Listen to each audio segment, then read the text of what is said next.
Hi అండి, ఈరోజు నేను మీకు కాకరకాయ ఫ్రై చేసి చూపిస్తాను.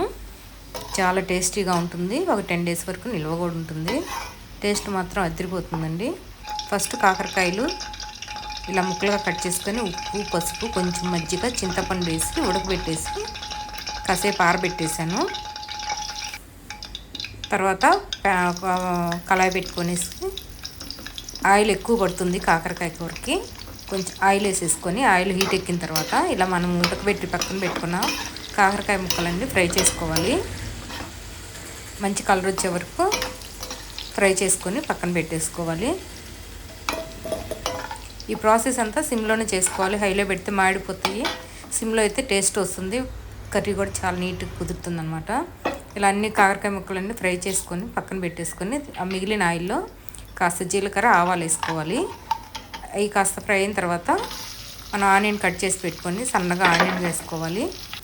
ఆనియన్ ఒక 80% కుక్ అయిన తర్వాత ఆనియన్ సరిపడా ఉప్పు, పసుపు వేసుకొని ఆనియన్ ఒక 80% ఫ్రై అయిన తర్వాత మనం ముందు వేయించి పెట్టుకుంటాం కదా కాకరకాయ ముక్కలు, అవి వేసుకొని కొంచెం కరివేపాకు వేసుకొని ఒక 5 నిమిషాలు సిమ్లోనే బాగా ఫ్రై చేసుకోవాలి.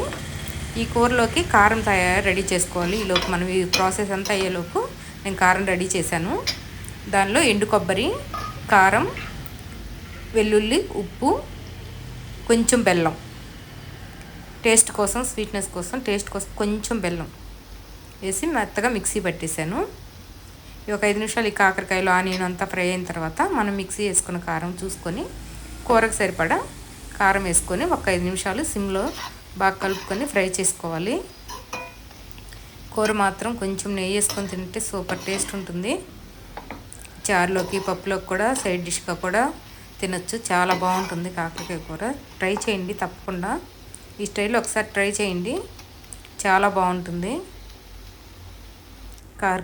కాకరకాయ కూర రెడీ అయిపోయింది. ఒక 5 నిమిషాలు బాండీలోంచి తర్వాత